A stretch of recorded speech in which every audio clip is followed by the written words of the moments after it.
On va pouvoir commencer. Oui.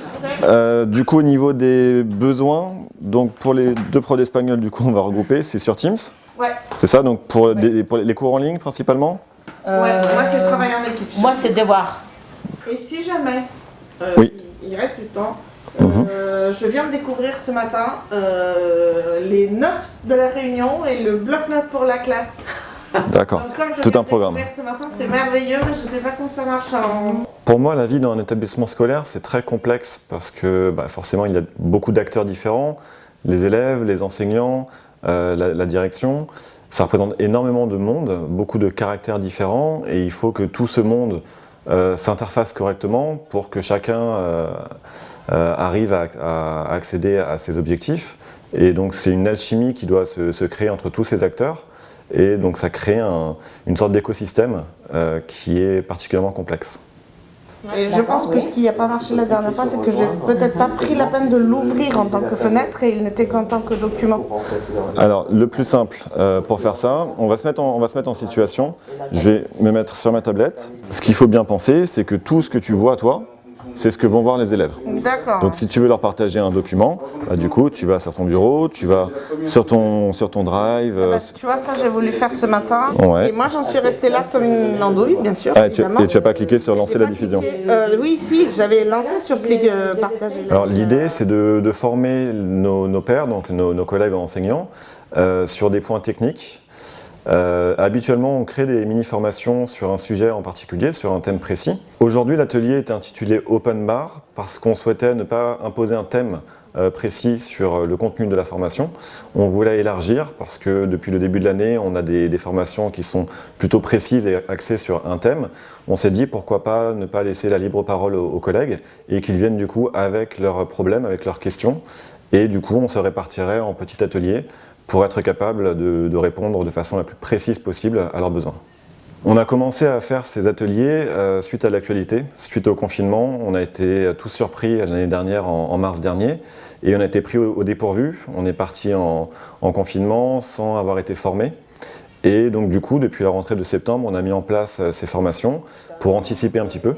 Et puis on s'est rendu compte que finalement, il n'y avait pas que les cours en ligne, il y avait également d'autres aspects numériques à voir avec les collègues.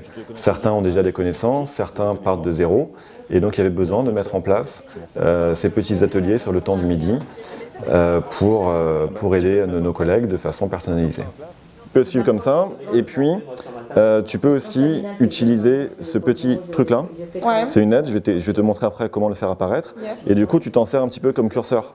Ouais. Tu vois, quand tu lis un texte avec eux, et tu le déplaces en même temps pour que eux arrivent à suivre sur le document où tu en es en fait. Ok, Tu vois ? ça marche. Parfait. Pratique, et il me semble bien que pour effacer, tu secoues ton ardoise, comme les anciennes ardoises magiques, tu sais. Hein. Non. Ouais, Vous êtes sérieux? c'est bien fait. Hein. Je peux faire ça. Juste une fois. Il y a même une Pas fois. mal, hein. Alors, ces formations s'adressent à tous nos collègues, pas forcément enseignants d'ailleurs, il y a également du personnel de l'administration, des éducateurs également qui ont besoin d'utiliser les outils qu'on utilise également. Le public est très large et on ne le restreint jamais. Je te suis, t'inquiète, même si tu Voilà. Et donc du coup, il a ça. Hop. Donc, il a ça. Qu'est-ce qu'il faut faire? Alors pour moi, l'intérêt de cet échange de pratiques est assez important parce que on se connaît déjà à la base et on est collègues. Donc on a une relation qui est forcément beaucoup plus proche que si c'était un formateur de l'extérieur. Et puis le format aussi, très court sur le temps du midi, fait que c'est beaucoup plus convivial. Donc on n'a pas une quelconque honte de poser les questions. On parle de façon très ouverte et puis le fait qu'on soit également professeur, au même titre qu'eux, fait qu'on a forcément rencontré les mêmes problématiques et au final on tient le même discours. On n'a pas vraiment une position de sachant et d'apprenant, on partage en fait un petit peu nos pratiques et ce qui fait que la discussion est beaucoup plus ouverte et je pense beaucoup plus efficace. Tu peux les ignorer, parce que c'est les réglages de base qui nous conviennent parfaitement. Donc tu fais suivant, suivant, suivant. Mais la connexion à l'école est très rapide, donc en 10-20 secondes c'est fait. En fait, tu peux diffuser. Et donc ça t'évite d'oublier ta clé USB. Tu retrouves tes deux clouds, et donc tu peux vraiment utiliser ou l'un ou l'autre. Très bien. J'ai l'impression que du coup maintenant dans les discussions dans les salles des profs, Dès que quelqu'un parle du numérique, ce n'est plus un extraterrestre qui a tenté quelque chose et qui au final est isolé.